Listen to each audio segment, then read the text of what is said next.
Hello বন্ধুরা, আমি চলে এসেছি আজকে কাঁঠালের কাটলেট বানাবো বলে।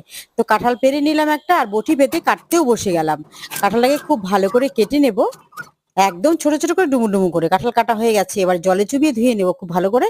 এদিকে উনান জ্বালিয়ে কড়াই বসিয়ে দিয়েছি, কড়াই জল দিয়ে দিচ্ছি। নুন হলুদ দিয়ে কাঁঠালটাকে খুব ভালো করে ভাপিয়ে নেব, সাথে দুটো আলু দিয়ে দেবো। এবার কাঁঠালটাকে নামিয়ে নিয়েছি ঠান্ডা করে, খুব হাত দিয়ে খুব ভালো করে চটকে নেব। এবার সেদ্ধ করে আলু দিয়ে দিচ্ছি, আর এদিকে একটা কড়াই বসিয়ে দিয়েছি আবারও।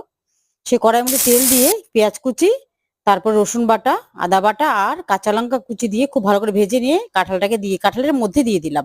এবার চিলি ফ্লেক্স, লবণ, হলুদ, ধনেপাতা কুচি দিয়ে আর 4টে পাউরুটি পিস দিয়ে খুব ভালো করে কাঁঠালটাকে মেখে নেব। এই যে একটা বাটিতে ডিম ভেঙে নিলাম, ডিমটাকে ফেটিয়ে নিলাম গোলমরিচ দিয়ে। আর কাটলেট আমি বানিয়ে নিলাম। এবার ডিমের মধ্যে চুবিয়ে, তারপর ব্রেডের গুঁড়োতে কোট করে নিয়ে তেলে ভেজে নেবেন চুবিয়ে চুবিয়ে। একদম মুচমুচে করে তৈরি হয়ে গেল কাটলেট। ভীষণ মজা খেতে।